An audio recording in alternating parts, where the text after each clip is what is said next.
Bismillahirrahmanirrahim. Inna a'tainakal kausar fasalli Muhammad haqqi. Bapak Ibu kaum muslimin bahagia, kita ulang kembali. Kalau rakaat yang pertama engkau baca alam nashrah laka sadrak wa ta'ala buat kurban. Siapa di antara kurban kalian nanti yang diterima? Kalau Allah suruh untuk disembelih akan kusembelih. Bapak Ibu, ditagih oleh kata Rasulullah SAW yang memiliki kelapangan.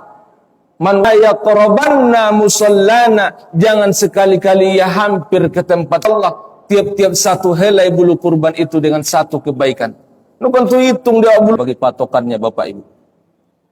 Kalau jatahnya sama yang punya bisa jadi itu dia tetap. Ya, masalah giginya yang kita tengok. Bapak Ibu kaum muslimin bahagia itu kalau seandainya kita di tahun ini berkurban, ada yang disunnahkan oleh Rasulullah kata beliau, domba. Kita sama ti domba dan biri-biri.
Bapak Ibu, mari sama-sama kita berselawat.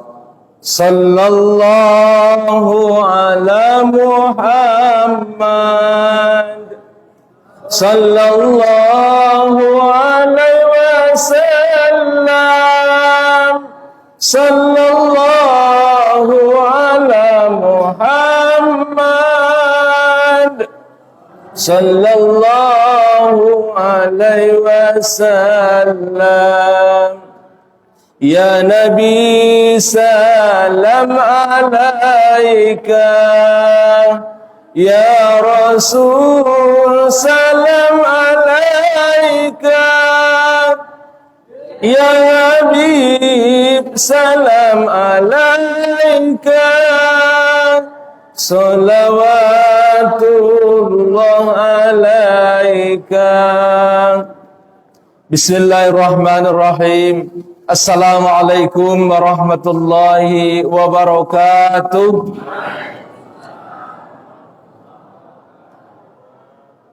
Alhamdulillahi rabbil alamin, wa bihi nasta'inu ala umurid dunya waddin.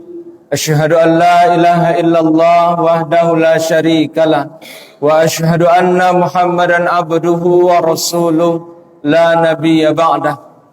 Allahumma rabbi israh li sadri wa yassir li amri wahlul 'uqdatam min lisani yafqahu qawli. Wa qala Allah ta'ala fil Qur'anil azim, a'udzu billahi minasy syaithanir rajim. Bismillahirrahmanirrahim. Inna a'tainakal kausar fasalli li rabbika wanhar, inna syani'aka huwal abtar. Wa qala aidan fi ayatil ukhra, la yanalallaha luhumuha wala dima'uha walakin yanaluhu taqwa minkum. Sadaqallahul azim. Yang sama-sama kita hormati koordinator GSSB beserta seluruh pengurus, yang sama-sama kita hormati Tuan Guru kita Bapak Haji Khalifah Basir, yang sama-sama kita hormati pengurus, segenap pengurus Masjid Darussalam, bapak-bapak, ibu-ibu, kaum muslimin dan muslimat yang mohon maaf tak dapat saya sebutkan namanya satu persatu. Mudah-mudahan kita semua diridhai oleh Allah Subhanahu wa taala. Amin ya rabbal alamin. Bersyukur kita kepada Allah dan mengucapkan alhamdulillahirabbil alamin. Berselawat kita kepada Rasulullah dengan mengucapkan Allahumma salli ala sayyidina Muhammad wa ala ali sayyidina Muhammad. Selanjutnya kita ucapkan salam buat beliau. Assalamualaikum ya Rasulullah. Assalamualaikum ya Habiballah. Assalamualaikum ya khairu khalqillah. Mudah-mudahan dengan selalu kita berselawat dan bersalam kepada beliau, kita mendapatkan syafaatnya di kemudian hari nanti. Amin ya rabbal alamin. Bapak-bapak, ibu-ibu, kaum muslimin dan muslimat yang berbahagia, pada pagi ini sebelum pengajian kami sampaikan, kami ingin menyampaikan sebuah amalan yang terdapat dalam kitab Khazinatul Asrar karangan Bapak Kiai Muhammad Haqqi, ya. Di sana disebutkan ketika engkau pasangkan ayat-ayat dalam solat qabliyah subuh. Setelah azan kan kita tadi solat sunnah qabliyah. Qabliyah itu kata beliau, kalau dipasangkan ayat-ayatnya ada khasiat tersendiri yang mungkin ini agak jarang kita ketahui Bapak Ibu, maka kami sampaikan. Kata beliau, kalaulah engkau pasangkan rakaat yang pertama dalam qabliyah subuh itu alam nashrah laka sadrak, kemudian di rakaat yang kedua engkau baca alam nashrah laka sadrak, itu pertama, yang kedua alam taro kaifa fa'ala rabbuka bi ashabil fil, maka itu khasiatnya kata beliau untuk kesehatan tulang. Jadi kalau awak solat nak ruku sakit pinggang, nak turun sujud ke bawah sakit lutut segala macamnya, itu adalah amalan yang bisa kita pakai, yang amalan kita usahakan, insyaallah itu untuk kesehatan tulang. Rakaat yang pertama alam nashrah laka sadrak, rakaat yang kedua alam taro kaifa fa'ala rabbuka bi ashabil fil. Yang kedua kata beliau, kalau engkau pasangkan di rakaat yang pertama alam nashrah laka sadrak, di rakaat yang kedua engkau baca li ila fi Quraisy, maka itu adalah untuk pertahanan diri. Tak ada musuh yang bisa mencelakakan kita. Bapak, itu khasiatnya kata beliau.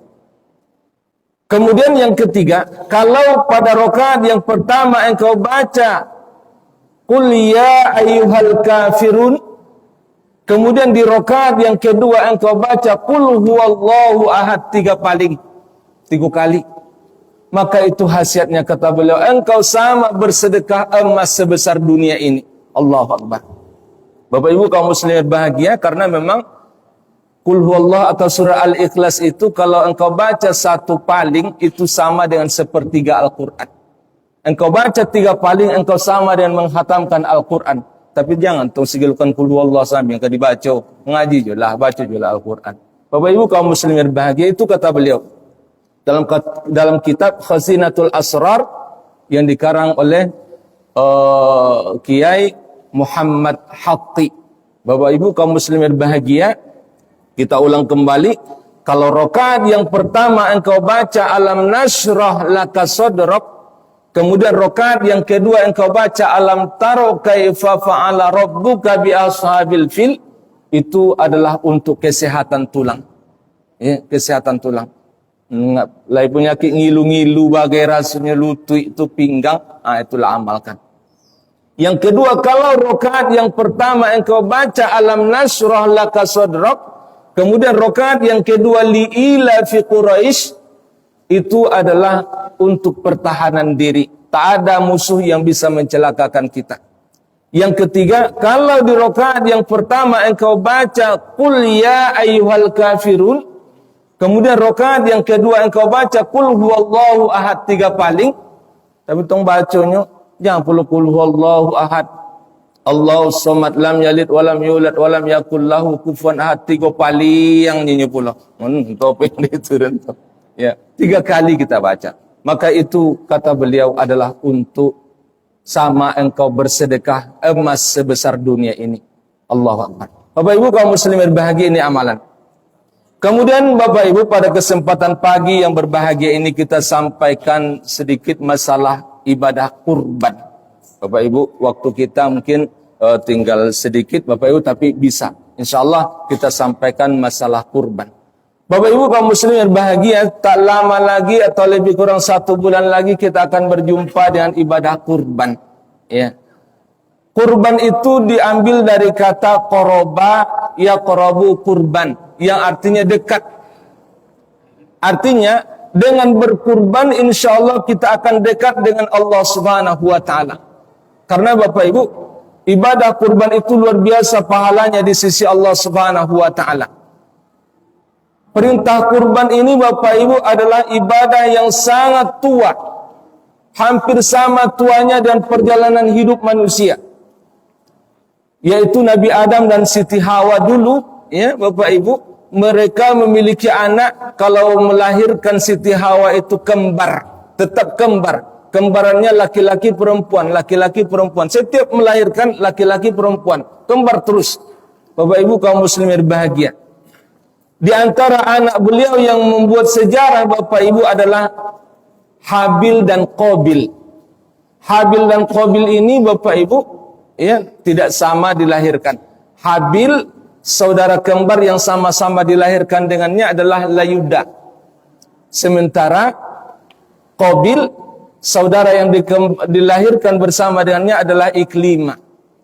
Setelah mereka dewasa, Bapak Ibu, mereka mau menikah karena tak ada orang lain. Hukum pernikahan ketika itu tak boleh dinikahkan dengan yang sama-sama dilahirkan dengannya. Harus perkawinan silang. Artinya, Habil harus nikah dengan Iklimah, sementara Qabil harus nikah dengan Layuda. Tapi apa yang terjadi Bapak Ibu? Kebetulan wajah Iklimah ini lebih cantik daripada Layuda. Rupanya memperebutkan butino dan rancak-rancak itu bukan kini samyang, dari dulu Bapak Ibu, dari dulu. Jadi Bapak Ibu, si Qabil ini tidak terima dia dinikahkan dengan Layuda, sementara itu yang sebenarnya hak dia. Lalu kata Allah Subhanahu wa taala buat kurban. Siapa di antara kurban kalian nanti yang diterima, maka dialah yang berhak nikah dengan Iklimah yang cantik itu. Bapak Ibu kaum muslimin berbahagia. Habil, dia itu krojonyo peternak. Diambilnya lah ternaknya yang paling elok, yang paling gemuk, yang paling rancak. Itulah yang dia kurbankan. Sementara Qabil ini Bapak Ibu, pekerjaan dia adalah petani. Diambilnya lah kualitas pertaniannya itu yang kurang baik, ya, itu yang dia kurbankan. Tentu ketika itu Bapak Ibu diterimalah ketika itu kurban daripada Habil. Dialah yang berhak nikah dengan Iklimah itu. Itulah kurban yang pertama sejarahnya Bapak Ibu. Kemudian dilanjutkan di zaman Nabi Ismail alaihissalam, di zaman Nabi Ibrahim, ya. Bapak Ibu, itu kebetulan Ibrahim ini baru dapat keturunan umur 86 tahun. Baru dapat keturunan. Sebelum itu Bapak Ibu dia berkurban 100 ekor unta. 100 ekor unta. Dipuji oleh orang lain Bapak Ibu kaum muslimin berbahagia. Malaikat pun memuji dia.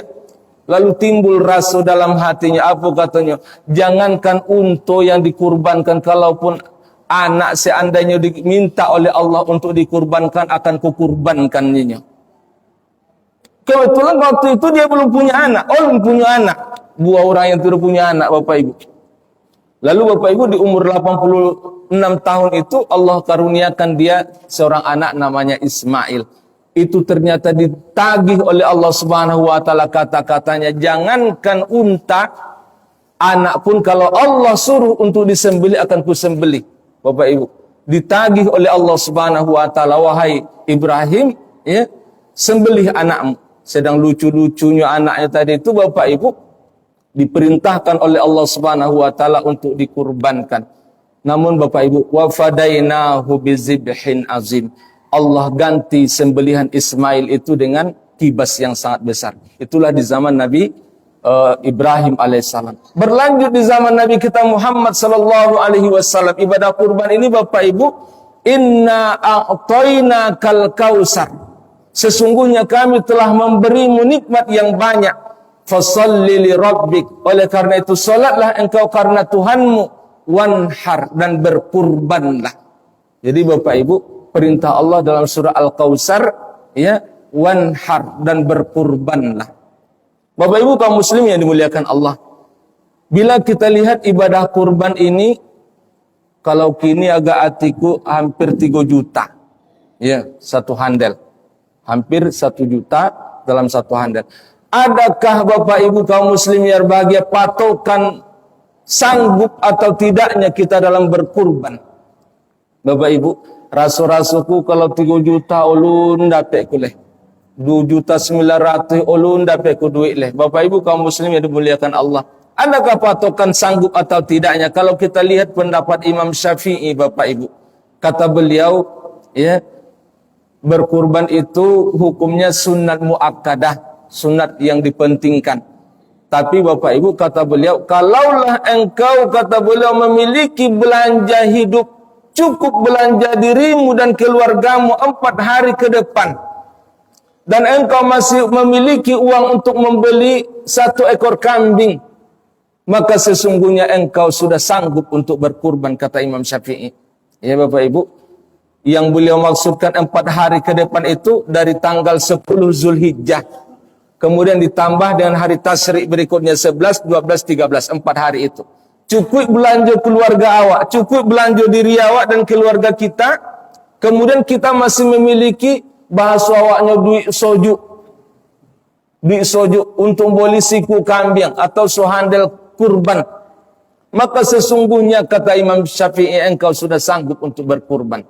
Bapak Ibu kaum muslim yang dimuliakan Allah, dalam hadis disebut oleh Rasulullah sallallahu alaihi wasallam, man wajada sa'atan falam yudahhi fala yaqrabanna musallana. Siapa di antara kalian, kata Rasulullah sallallahu alaihi wasallam, yang memiliki kelapangan, man wajada sa'atan, memiliki kelapangan untuk berkurban, namun ia tak mau berkurban, fala yaqrabanna musallana, jangan sekali-kali ia hampir ke tempat solat kami, kata Rasulullah. Artinya apa? Rasulullah marah kalau seandainya kita punya kesempatan duit lai, ya, kesempatan lain, tapi awak ndak berkurban dok. Kata Rasulullah, fala yaqrabanna musallana, jangan sekali-kali ia hampir ke tempat solat kami. Andaikan Bapak Ibu sebagai contoh, Masjid Darussalam inilah tempat Rasulullah SAW solat, lalu kita berada di sekitar katakanlah pekarangan Masjid Darussalam ini, atau kita termasuk di antara jemaah Masjid Darussalam ini, ya Bapak Ibu, kita punya kesempatan duit awak lain, tapi ndak berkurban dok, kata Rasulullah SAW, jangan sekali-kali ia hampir ke Masjid Darussalam itu. Bapak Ibu kaum muslim yang dimuliakan Allah, kenapa Bapak Ibu? Karena sangat besar pahala ibadah kurban itu. Dalam sebuah hadis kata Rasulullah SAW, al-atiyahu li sahibiha bikulli sya'ratin hasanah. Orang yang berkurban itu, kata Rasulullah, dibalas kurbannya oleh Allah tiap-tiap 1 helai bulu kurban itu dengan 1 kebaikan. Nukan tu hitung dia bulu sapi doh. Nukan tu hitung dia berapa helai bulu kambing. Dan Rasul tak menyuruh kita untuk menghitung itu, tetapi beliau menjelaskan begitu besar pahala ibadah kurban itu, betapa banyaknya pahala ibadah kurban itu. Bahkan dalam hadis dikatakan oleh Rasulullah SAW, ya, amalan dari manusia yang paling dicintai oleh Allah Subhanahu wa taala pada hari raya Idul Adha itu adalah penyembelihan hewan kurban, menumpahkan darah atau penyembelihan hewan kurban. Itulah amal yang paling dicintai oleh Allah Subhanahu wa taala pada hari raya Idul Adha itu. Sesungguhnya kata Rasulullah, hewan kurban itu nanti akan datang pada hari kiamat lengkap dengan tanduk, kuku dan bulunya. Dan Allah Subhanahu wa taala akan menerima kurban itu sebelum tetesan darah kurban itu sampai ke tanah. Oleh karena itu kata Rasulullah sallallahu alaihi wasallam, ikhlaskanlah niatmu dalam berkurban. Ikhlaskanlah niatmu dalam berkurban. Maka Bapak Ibu kaum muslimin berbahagia, ada yang lebih cepat dari sampainya tetesan darah itu ke tanah, kata Rasulullah, yaitu Allah Subhanahu wa taala sudah menerima ibadah kurbannya. Berapalah jarak lihi sapi itu dengan tanah? Lesu jongka Pak Imam. Nu sampai kaku. Sudah tu di lubang jangan sangkut pisau Pak Imam tu. Nanti gue dokek padek. Kata Rasulullah sallallahu alaihi wasallam, begitu dekatnya dengan tanah itu, begitu pisau Pak Imam itu dipotongkan ke leher sapi kurban itu, Bapak Ibu, langsung darah itu terpercik ke tanah. Ya, begitu cepat sampai ke tanah. Kata Rasulullah, ada yang lebih cepat dari itu, yaitu Allah Subhanahu wa taala sudah menerima ibadah kurbannya. Bapak Ibu kaum muslimin bahagia, dan yang terpenting kata Rasulullah sallallahu alaihi wasallam, ikhlaskanlah niatmu dalam berkurban. Adakah orang yang tak ikhlas dalam berkurban? Bapak Ibu, ada. Banyak permintaannya. Aku kondak hatiku kalau aku ikut berkurban, ikunya si sebuah untuk aku. Aku nak ambil sup buntut di rumahnya. Bapak Ibu kaum muslimin bahagia, jangan banyak permintaan. Namanya juga kita berkurban Bapak Ibu kaum muslimin yang dimuliakan Allah. Ya, la yanalallaha luhumuha wala dima'uha walakin yanaluhu taqwa minkum. Darah dan daging kurban itu takkan sampai kepada Allah, akan tetapi nilai takwa, keikhlasan yang ada di hatimu itulah yang akan dapat mencapai keridhaan Allah Subhanahu wa taala. Bapak Ibu kaum muslimin yang dimuliakan Allah. Karena begitu luar biasanya ibadah kurban ini Bapak Ibu, ya. Ada hal-hal yang harus kita perhatikan, terlebih-lebih Bapak Ibu kita selaku orang yang diupayakan oleh masyarakat untuk mencari hewan kurban. Atau mungkin kalau boleh disobek panitia-panitia kurban Bapak Ibu, ya.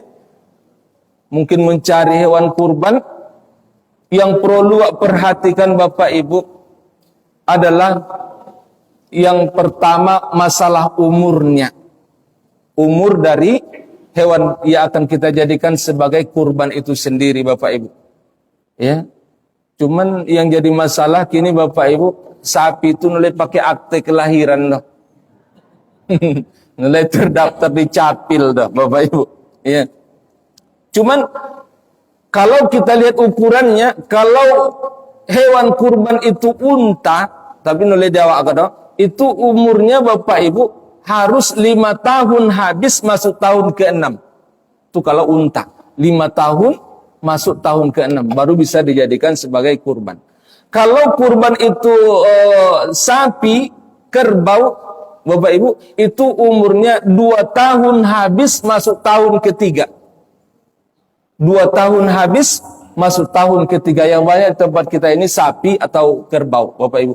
Itu umurnya 2 tahun habis masuk tahun ke-3.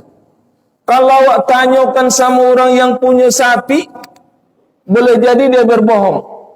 Tanduk tak bisa kita jadikan sebagai ukuran atau patokan umurnya sampai. Kadang Bapak Ibu laju sapi itu nubu tanduk doh, Bapak Ibu. Tapi apakah patokan yang bisa kita jadikan patokan Bapak Ibu? Itu giginya. Sapi, Bapak Ibu, contoh sapi. Sapi itu kalau sudah 2 tahun Bapak Ibu, giginya itu tanggal, berganti dengan gigi yang lain. Jadi kalau 2 tahun habis masuk tahun ke-3 berarti lah berganti giginya. Lai yang kasar, lai yang halus. Gigi sapi itu sebelah bawahnya ada tuhnya. Sebelah di atasnya lai dah. Ngumuhnya di atas tuhnya. Sebelah bawah.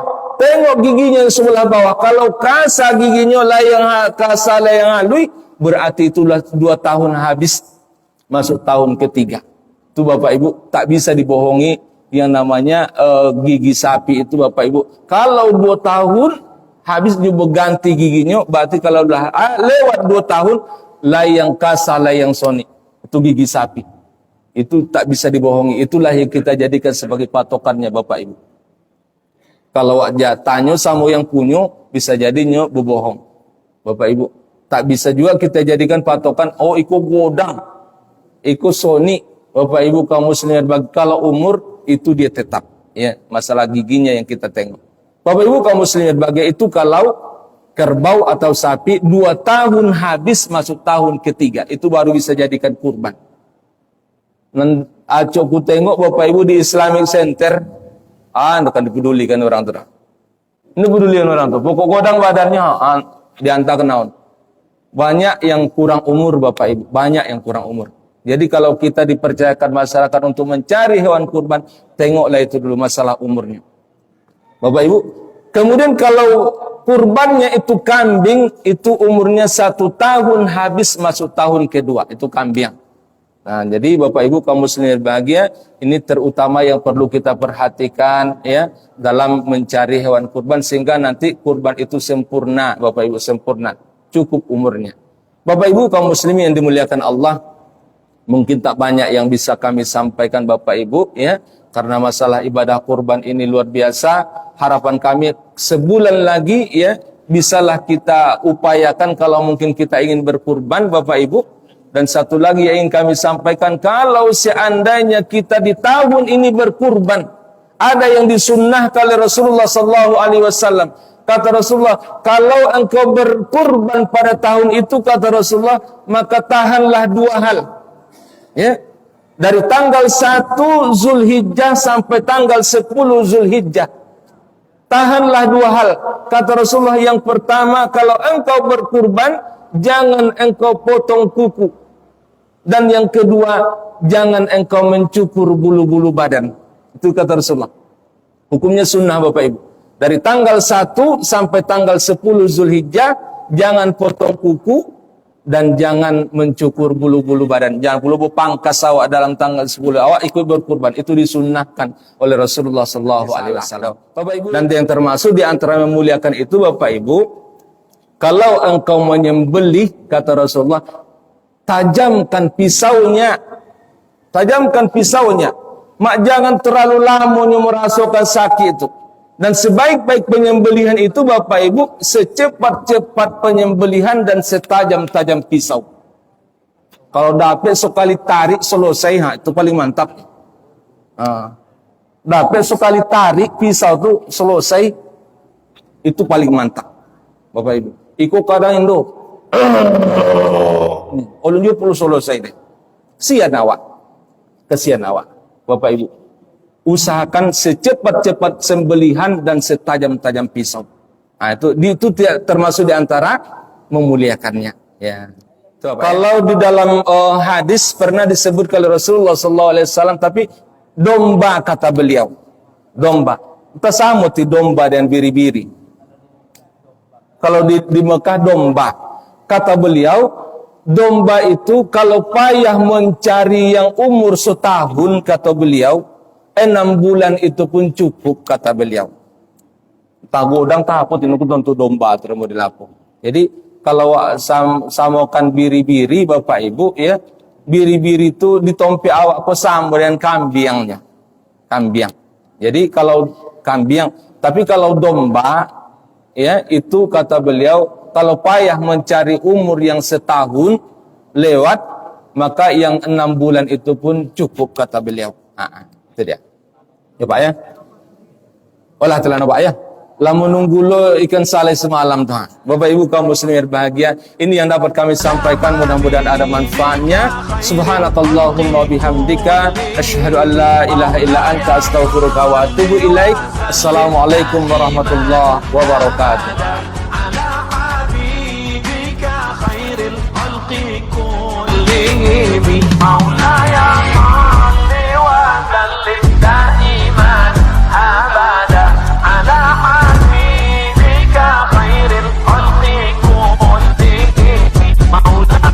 صل وسلم دائما أبدا على